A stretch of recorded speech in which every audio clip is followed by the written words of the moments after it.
નમસ્તે વિદ્યાર્થી મિત્રો, ધોરણ 10 ગણિત હવે તમારી પ્રથમ પરીક્ષા આવશે આવતા મહિનામાં. તમે ગુજરાતની કોઈ પણ સ્કૂલમાં હોય વિદ્યાર્થી મિત્રો, તમારે માત્ર આ 3 જ દાખલા કરવાના છે. આજે આપણે શું જોવાના છીએ? ધોરણ 10 ગણિત પ્રથમ પરીક્ષા, એના મોસ્ટ ઇમ્પોર્ટન્ટ પ્રશ્ન. ચેપ્ટર નંબર 1 નો વિડિયો ઓલરેડી અપલોડ કરી દીધો છે. એના 5 દાખલા જ તમારે વિદ્યાર્થી મિત્રો કરવાના છે. આજે આપણે કયું ચેપ્ટર જોવાના છીએ વિદ્યાર્થી મિત્રો? Chapter number 2. શું નામ છે? બહુપદી. એમાં તો માત્ર ને માત્ર વિદ્યાર્થી મિત્રો 5 દાખલા નહીં પણ 2 જ દાખલા કરવાના છે. એ 2 જ દાખલા તમારી પરીક્ષામાં પૂછાશે. તમે કોઈ પણ સ્કૂલમાં હશો વિદ્યાર્થી મિત્રો, મોસ્ટ ઇમ્પોર્ટન્ટ દાખલા છે. તો તમારે શું કરવાનું છે? તમારી ચેનલ છે, વિડીયોને લાઈક કરીને ચેનલને સબસ્ક્રાઇબ કરી દેજો. હું તમને શીખવાડીશ પણ ખરી વિદ્યાર્થી મિત્રો. અલગથી પ્લેલિસ્ટ બનાવેલી છે, એમાં બધા જ વિષયના બધા જ વિભાગના મોસ્ટ ઇમ્પોર્ટન્ટ પ્રશ્ન હું તમારી સાથે શેર કરીશ. તમારો સપોર્ટ જોઈએ છીએ મને, તો હું જોઉં છું તમે મને કેટલો સપોર્ટ આપો છો વિદ્યાર્થી મિત્રો. લાઈક કરી સબસ્ક્રાઇબ કરી દેજો, સ્ક્રીનશોટ લેતા જજો વિદ્યાર્થી મિત્રો. ચલો, તો આ સ્વાધ્યાયનો જ દાખલો છે વિદ્યાર્થી મિત્રો. તમારી પરીક્ષામાં પૂછાવાના સૌથી વધારે ચાન્સીસ છે, નથી ચાન્સીસ ના કહેવાય વિદ્યાર્થી મિત્રો, પૂછાશે જ. તો જો સૌથી પહેલા તમારે શું કરવાનું?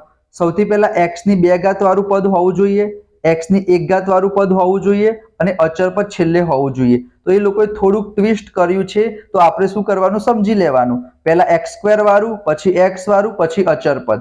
એના પછી જે તમારું બીજા નંબરનું સ્ટેપ છે ને, એ સૌથી ઇમ્પોર્ટન્ટ સ્ટેપ છે. આમ તો તમને ખબર જ છે વિદ્યાર્થી મિત્રો શું કરવાનું હોય.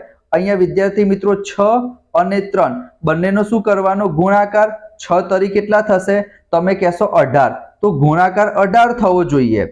અને બાદબાકી કેટલી થવી જોઈએ વિદ્યાર્થી મિત્રો? 7 થવી જોઈએ. તો હું તમને બતાવી દઉં વિદ્યાર્થી મિત્રો. અહીંયા જો એવી 2 સંખ્યા લેવાની છે આપણને જેનો ગુણાકાર થવો જોઈએ વિદ્યાર્થી મિત્રો 18, બાદબાકી કેટલી થવી જોઈએ? 7. તો કઈ 2 સંખ્યા આવશે? 9 દુ 18 અને 9 માંથી 2 જશે તો 7 આવશે. બરાબર, તમારા માટે મેં એક્સપ્લેન કર્યું છે. તો હવે શું કરવાનું વિદ્યાર્થી મિત્રો? અહીંયા તમે જોઈ શકો છો, પહેલા મોટી સંખ્યા લખવાની, પછી નાની સંખ્યા લખવાની. અહીંયા માઇનસ હશે તો માઇનસ કરીશું અને આ બંનેની નિશાની સરખી છે તો અહીંયા પ્લસ કરીશું. તમને ખબર પડી જાય. બરાબર, 2 માંથી 9 જશે તો જવાબ કેટલો આવશે? -7. એના પછી વિદ્યાર્થી મિત્રો જો તમને કોમન લેતા ના આવડે તો મેં ડાયરેક્ટ જવાબ કઈ રીતના લખી દીધો એ પણ હું તમને શીખવાડું વિદ્યાર્થી મિત્રો. જો તમારે શું કરવાનું છે, આ પ્રમાણે સરસ મજાનું શું બનાવી દેવાનું? બોક્સ બનાવી દેવાનું. બરાબર, હવે આપણી રકમ શું હતી? 6x² હતું ને. પહેલા શું લખ્યું હતું વિદ્યાર્થી મિત્રો? 6x². તો તમારે શું કરવાનું? અહીંયા પણ 6x લખી દેવાના, અહીંયા પણ 6x લખી દેવાના. કઈ 2 સંખ્યા આવી હતી વિદ્યાર્થી મિત્રો? -9 અને +2. તો -9 અને +2 અહીંયા લખી દેવાના. પછી મેં ઉપર નીચે કટ કર્યા છે. જેમ કે 6 ની જગ્યાએ શું લખાય? 3 દુ 6, 9 ની જગ્યાએ 3 તરી 9. બરાબર, તો અહીંયા 3 3 શું થઈ જશે? કટ. તો ઉપર શું વધ્યું?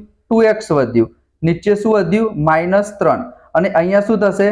2 તરી 6, તો ઉપર વધ્યું 3x, નીચે કઈ ના વધે તો શું લખી દેવાનું? 1. તો આ રીતના તમે એક વખત ટ્રાય કરશો તો તમને ગેરંટી સાથે કહું છું વિદ્યાર્થી મિત્રો, તમે ડાયરેક્ટ આ લખી શકશો. 2x - 3 અને 3x + 1. પછી તમારે શું કરવાનું? ખબર જ છે, બરાબર 0 સાથે કમ્પેર કરી દેવાના. તો 1 શૂન્ય મળશે 3/2 અને બીજું તમને મળશે વિદ્યાર્થી મિત્રો -1/3. તો તમારી પરીક્ષામાં એક દાખલો 100% પૂછાશે જ. અહીંયા તમે સ્ક્રીનશોટ લઈ લો વિદ્યાર્થી મિત્રો. બરાબર, તમને એક આ પ્રમાણે દ્વિઘાત બહુપદી આપેલી હશે અને તમને શું કીધું હશે વિદ્યાર્થી મિત્રો? શૂન્ય શોધો. બરાબર, તો આ પહેલો દાખલો છે ઇમ્પોર્ટન્ટ. એના સિવાય વિદ્યાર્થી મિત્રો તમને આ બીજો દાખલો પણ જુઓ. બરાબર, 14 એકા 14. 14 ના એવા 2 ભાગ પાડવાના, ગુણાકાર થવો જોઈએ 14, સરવાળો થવો જોઈએ 9. તો 7 દુ 14, 7 ને 2 9. તો અહીંયા વિદ્યાર્થી મિત્રો તમે સ્ક્રીનશોટ લઈ લેજો. વિભાગ બી માં 2 માર્ક્સમાં પૂછાઈ શકે છે. એ લોકો થોડુંક ટ્વિસ્ટ કરે વિદ્યાર્થી મિત્રો. તમને એમ કે a² + b² એટલે કે α² + β². એનો મતલબ શું થશે? આપણને જે વિદ્યાર્થી મિત્રો 2 x ની કિંમત મળે છે, એક -7 મળી, એક -2 મળી, તો એને જ આપણે શું કહીશું? આલ્ફા અને બીટા કહીશું. બરાબર, તો એનો વર્ગ કરી દેવાનો. -7 નો સ્ક્વેર 49, -2 નો સ્ક્વેર 4, 49 ને 4 53. તો એ લોકો થોડુંક આ રીતના પૂછી શકે. એના પછી એના જેવો જ દાખલો છે વિદ્યાર્થી મિત્રો, ત્રીજા નંબરનો દાખલો. તમે સ્ક્રીનશોટ વિદ્યાર્થી મિત્રો લઈ લેજો. અહીંયા તમે જોઈ શકો છો. બરાબર, આ 3 માંથી એક દાખલો તમારી પરીક્ષામાં પૂછાશે અને એક દાખલો છે વિદ્યાર્થી મિત્રો આ પણ તમારી પરીક્ષામાં પૂછાશે. તમને શું કીધું હશે વિદ્યાર્થી મિત્રો? અહીંયા હું તમને બતાવી દઉં. શૂન્યનો સરવાળો અને શૂન્યનો ગુણાકાર આપેલો હશે. શું આપેલું હશે? શૂન્યનો સરવાળો અને શૂન્યનો ગુણાકાર. તમારે કોપી પેસ્ટ કરવાનું છે. શું કરવાનું છે? કોપી પેસ્ટ, એટલે કે જોઈ જોઈને લખી દેવાનું. સ્ક્રીનશોટ લઈ લેજો. ધારો કે દ્વિઘાત બહુપદીના બે શૂન્યો આલ્ફા અને બીટા છે એવું લખી દો. શૂન્યનો સરવાળો આલ્ફા પ્લસ બીટા લખી દો.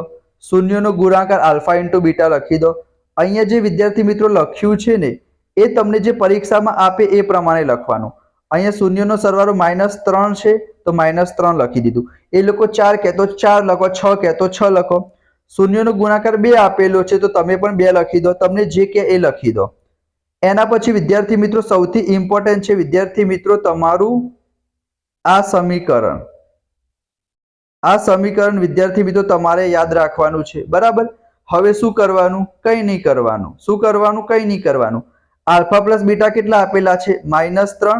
તો આલ્ફા પ્લસ બીટાની જગ્યાએ કેટલા લખી દેવાના? -3.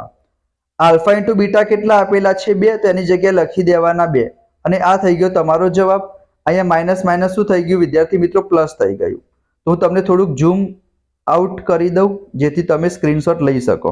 બરાબર, ફરીથી એક વખત હું તમને કહી દઉં વિદ્યાર્થી મિત્રો જે તમારી પરીક્ષામાં પૂછાઈ શકે છે. એક આ પહેલો દાખલો, એનો સ્ક્રીનશોટ લઈ લો. એના પછી આ બીજો દાખલો, આ ત્રીજો દાખલો, આ 3 માંથી એક દાખલો પૂછાશે. શૂન્યનો સરવાળો, શૂન્યનો ગુણાકાર, એ લોકો તમને રકમ ચેન્જ કરી શકે છે. બરાબર, આ પ્રમાણે પૂછાશે. આ પણ વિદ્યાર્થી મિત્રો સ્વાધ્યાયનો દાખલો છે. અહીંયા મધ્યમ પદ નથી આપેલું તો તમે શું કરી શકશો? ડાયરેક્ટ વિદ્યાર્થી મિત્રો આ સૂત્ર વાપરશો. a + b a - b a² - b². તો ડાયરેક્ટ તમે જવાબ આવી જશે. બરાબર, સંબંધ ચકાસવાનો એ લોકો નહીં કે. બરાબર, 2 માર્ક્સમાં 3 માર્ક્સમાં પૂછાય. જો તમારે સ્ટાન્ડર્ડ ગણિત હોય તો પૂછાઈ શકે, બાકી એ લોકો તમને નહીં કે. તો શૂન્ય શોધો એ પૂછાઈ જાય અને તમને દ્વિઘાત બહુપદી મેળવવાની. આ 2 પ્રકારના દાખલા તમારી પરીક્ષામાં પૂછાશે. બરાબર, તો આ હતો વિદ્યાર્થી મિત્રો ચેપ્ટર નંબર 2 એના મોસ્ટ ઇમ્પોર્ટન્ટ પ્રશ્ન. અલગથી પ્લેલિસ્ટ બનાવેલી છે, એમાં તમને બધા જ વિડીયો વિદ્યાર્થી મિત્રો મળી રહેશે. નેક્સ્ટ વિડીયોમાં આપણે ચેપ્ટર નંબર 3 દ્વિચલ સુરેખ સમીકરણ યુગ્મ એના મોસ્ટ ઇમ્પોર્ટન્ટ પ્રશ્ન જોઈશું. તો ફટાફટ લાઈક કરજો, ચેનલને સબસ્ક્રાઇબ કરજો, દોસ્તો સાથે શેર કરજો, નોટિફિકેશન ઓન કરી દો. જય હિન્દ, જય Bharat. Thank you so much.